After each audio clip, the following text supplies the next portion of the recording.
नमस्कार, news blast देख रहे हैं आप। मैं हूं आपके साथ दीपिका सिंघल और न्यूज ब्लास्ट खबरों की शुरुआत करेंगे मुख्यमंत्री अशोक गहलोत की खबर से। सरदारपुरा से उन्होंने नामांकन दाखिल किया। आज नामांकन के बाद मीडिया से रूबरू हुए मुख्यमंत्री अशोक गहलोत और कहा, हमने 5 साल जनता के लिए शानदार काम किया है। जनता ने कांग्रेस को रिपीट करने का मन बना लिया है और ये कोई पहली बार नहीं है जब मुख्यमंत्री ने ये बातें कही हों। इससे पहले जब जिलों के दौरे पर मुख्यमंत्री निकले थे, उस दौरान लोगों से संवाद के बाद कई मर्तबा वो इन बातों को दोहरा चुके हैं।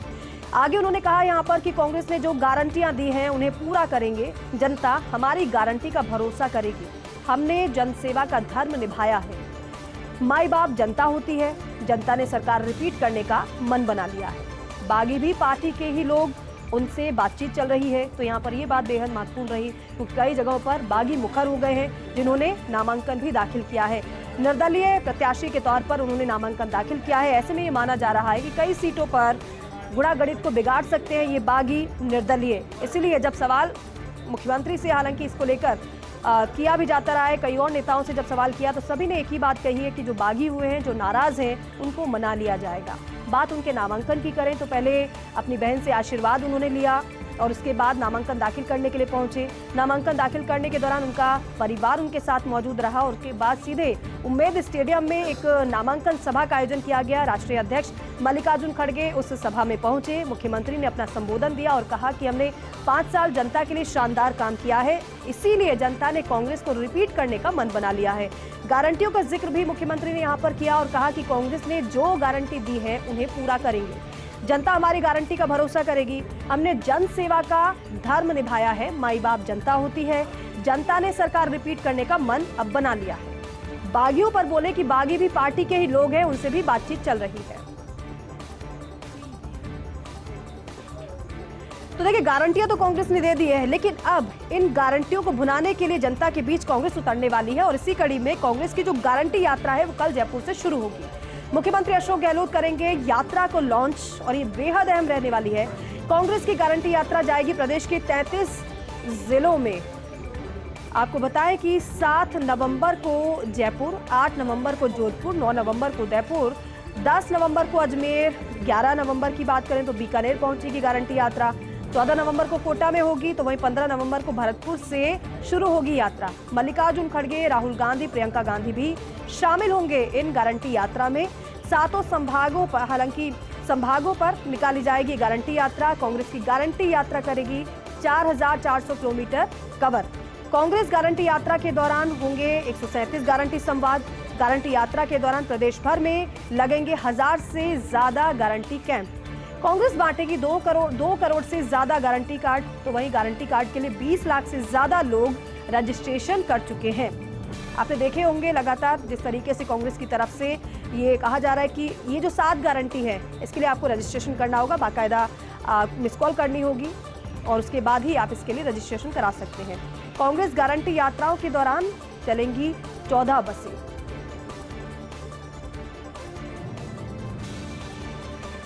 आगे बढ़ेंगे खबरों में। दिल्ली की सरकार ने लागू की है ऑड इवन की पाबंदियां। दिवाली के बाद ऑड इवन लागू करने का फैसला सरकार ने लिया है।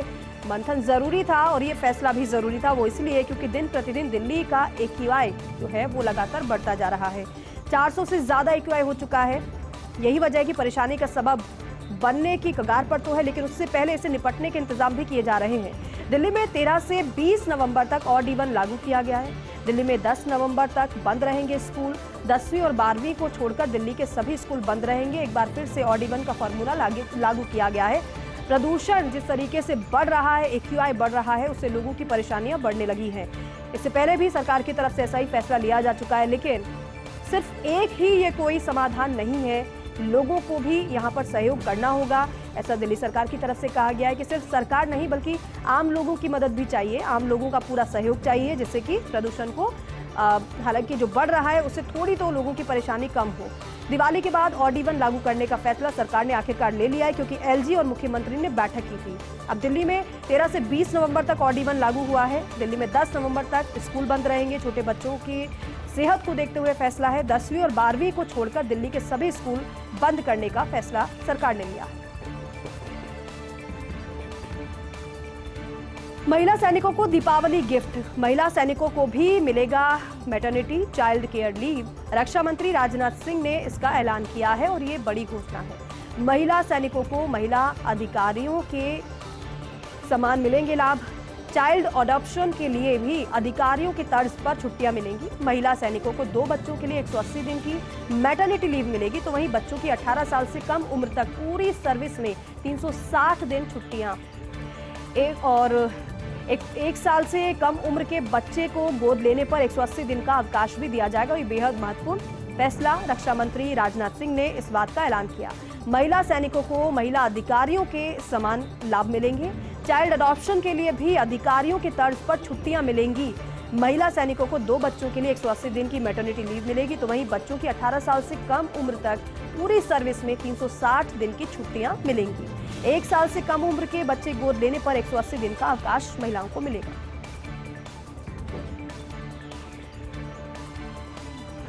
और चलिए अब आपको बताते हैं इंग्लैंड क्रिकेट अर्श से फर्श तक का सफर। क्रिकेट विश्व कप से इंग्लैंड का बाहर होना आश्चर्यजनक है। विश्व कप क्रिकेट टूर्नामेंट में 7 में से 6 मैच हार चुकी है इंग्लैंड।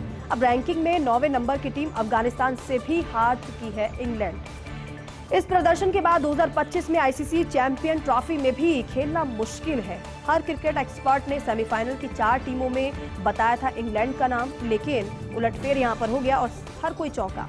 लेकिन बदलते समय के साथ तालमेल बैठाने में इंग्लैंड की टीम नाकाम रही है। बल्लेबाजी के साथ गेंदबाजी डिपार्टमेंट में भी फुस नजर आई है। और आपको बताएं कि बेन स्टोक्स, जो रूट, कप्तान बटलर का लचर प्रदर्शन हार का कारण माना जा रहा है और ये एक्सपर्ट की तरफ से कहा गया है। तो अर्श से फर्श तक ये कहानी है इंग्लैंड क्रिकेट टीम की। क्रिकेट विश्व कप से इंग्लैंड का बाहर होना आश्चर्यजनक है। विश्व कप क्रिकेट टूर्नामेंट्स में 7 में से 6 मैच हार चुकी है इंग्लैंड। अब रैंकिंग में 9वें नंबर की टीम अफगानिस्तान से भी हार चुकी है इंग्लैंड। इस प्रदर्शन के बाद 2025 में आईसीसी चैंपियन ट्रॉफी में भी खेलना मुश्किल है। हर क्रिकेट एक्सपर्ट ने सेमीफाइनल की 4 टीमों में इंग्लैंड का नाम बताया था, लेकिन ऐसा हो नहीं पाया। लेकिन बदलते समय के साथ तालमेल बैठाने में इंग्लैंड की टीम नाकाम रही है और यही वजह है कि प्रदर्शन दिनों दिन गिरता गया इंग्लैंड की टीम का। वहीं बल्लेबाजी के साथ गेंदबाजी की बात की जाए तो गेंदबाजी डिपार्टमेंट में भी फुस साबित हुई है गत चैंपियन टीम। बेन स्टोक, जो रूट, कप्तान बटलर का लचर प्रदर्शन हार का कारण बना है। आईसीसी वर्ल्ड कप में बवाल हुआ है। क्रिकेट इतिहास में पहली बार टाइम आउट हुए हैं एंजेलो मैथ्यूज। वाकया था आज के श्रीलंका बनाम बांग्लादेश के बीच मुकाबले का। श्रीलंकाई प्लेयर एंजेलो मैथ्यूज अजीब तरीके से आउट हुए। ये पूरा मामला घटित हुआ श्रीलंकाई पारी के दौरान 25वें ओवर में।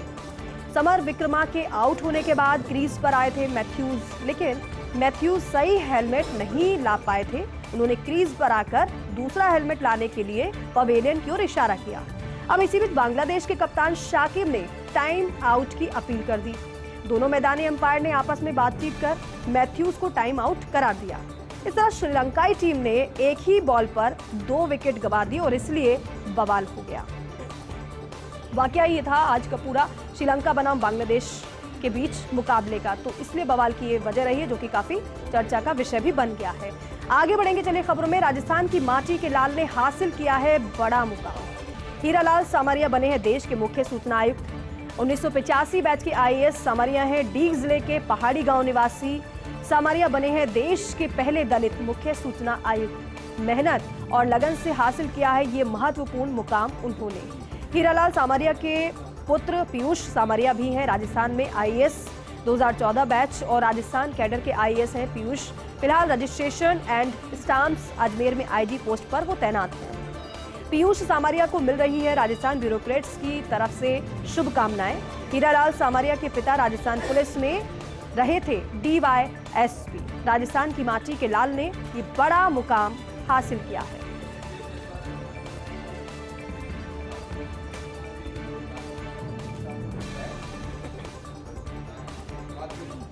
तो वहीं आरएसएस पथ संचालन को सुप्रीम कोर्ट से हरी झंडी मिली है।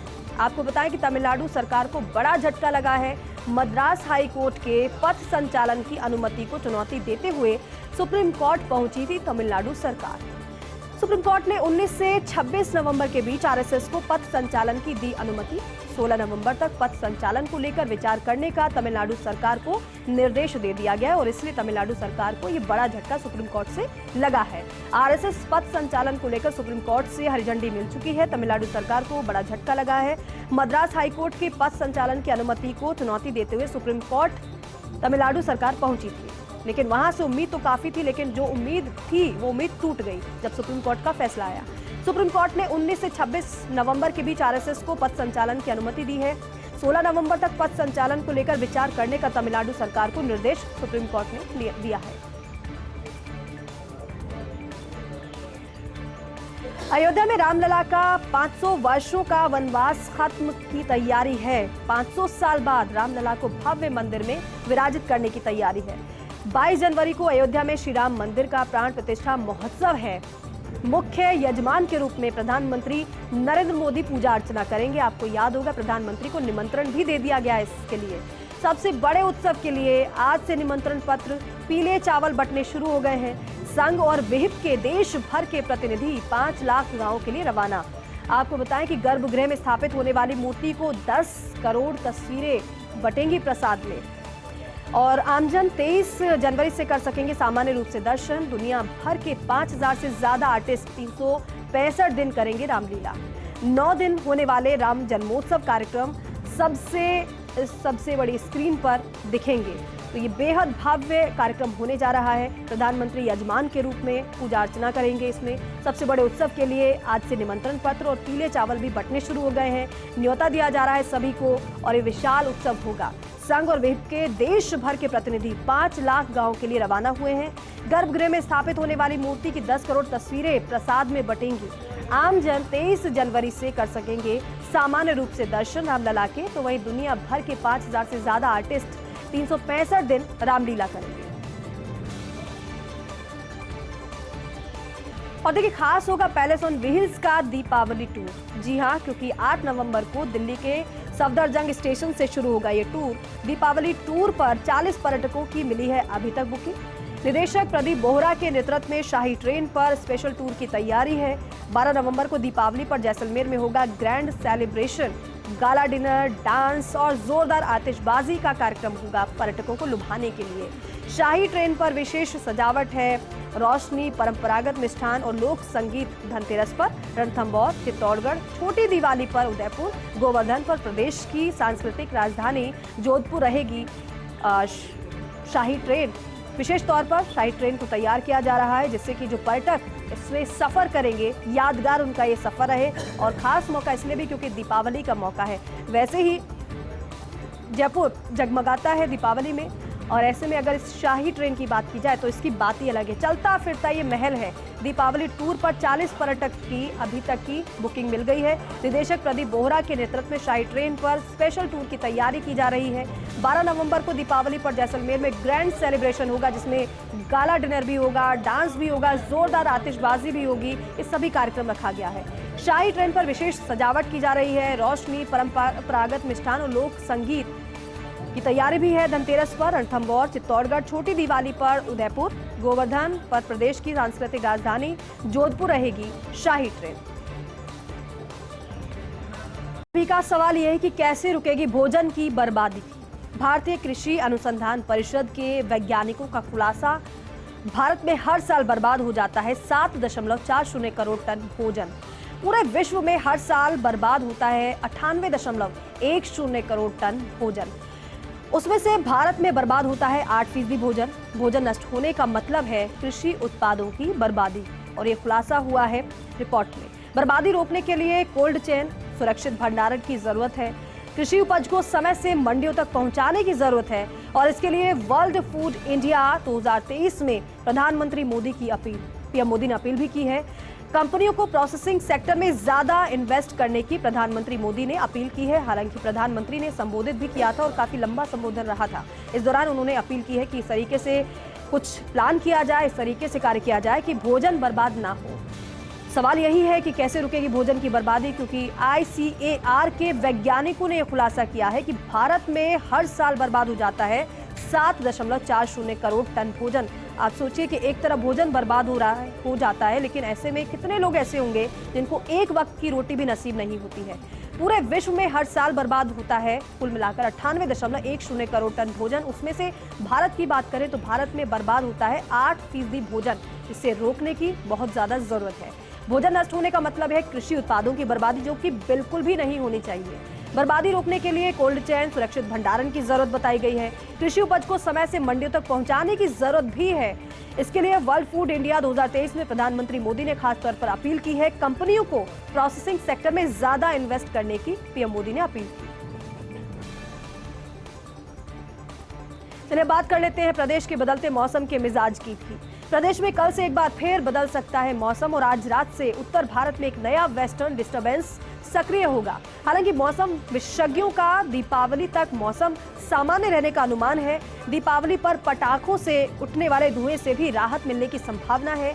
11 से 13 नवंबर तक उत्तर भारत में साफ रहेगा मौसम, लेकिन आगे आने वाला जो समय है उसमें मौसम तो बदलेगा, क्योंकि अब सर्दी आप सुबह और रात में महसूस कर पाते होंगे। कल से एक बार फिर से मौसम बदल सकता है प्रदेश का। आज रात से उत्तर भारत में एक नया जो वेस्टर्न डिस्टर्बेंस है सक्रिय होगा। इसकी वजह से मौसम बदलने की बात कही जा रही है मौसम विशेषज्ञों की तरफ से। हालांकि मौसम विशेषज्ञों ने यह भी कहा है कि दीपावली तक मौसम सामान्य रहेगा। दीपावली पर पटाखों से उठने वाला जो धुआं है उससे भी राहत मिलने की संभावना है। 11 से 13 नवंबर तक उत्तर भारत में मौसम साफ रहेगा। उम्र में बेटी ने मां मछली का रिकॉर्ड तोड़ा है। सरिस्का की ST2 देश की सबसे उम्रदराज बाघिन है। सरिस्का प्रशासन ने की है ST2 बाघिन की उम्र की पुष्टि। 19 साल 4 माह की हुई है। उम्र में मां का रिकॉर्ड तोड़ दिया है। आमतौर पर बाघ बाघिन की उम्र मानी जाती है 12 से 15 वर्ष, लेकिन यहाँ पर उम्र का रिकॉर्ड तोड़ा गया है। उम्र में बेटी ने मां मछली का रिकॉर्ड तोड़ दिया है। सरिस्का की ST2 देश की सबसे उम्रदराज बाघिन थी। सरिस्का प्रशासन ने ST2 बाघिन की उम्र की पुष्टि की है। 19 साल 4 माह की हुई है। उम्र में मां का रिकॉर्ड जिसने तोड़ दिया है। आमतौर पर बाघ बाघिन की अगर उम्र की बात की जाए तो माना जाता है कि 12 से 15 वर्ष इनकी उम्र होती है। तमिलनाडु CM MK स्टालिन का विदेश मंत्री को पत्र। विदेश मंत्री S जयशंकर को पत्र लिखकर उन्होंने मांग की है। तमिलनाडु के 12 मछुआरों की रिहाई की मांग की गई है CM की तरफ से। आपको बताएं कि मछली पकड़ने वाली नौकाओं को रिहा करने की भी मांग है। मछुआरों पर लगाए जुर्माने को रद्द करने का अनुरोध किया गया है बाकायदा चिट्ठी में। मालदीव तटरक्षक बलों ने गिरफ्तार किए 12 भारतीय मछुआरे, लेकिन तमिलनाडु के मुख्यमंत्री ने S जयशंकर को पत्र लिखा है जिसमें उन्होंने प्रमुख तौर पर ये मांग की है कि तमिलनाडु के 12 मछुआरों को रिहा किया जाए। मछली पकड़ने वाली नौकाओं को रिहा करने की भी मांग उनकी तरफ से की गई है। इसके साथ ही साथ जो मछुआरों पर जुर्माना लगाया गया है उस जुर्माने को भी रद्द करने का अनुरोध किया गया है।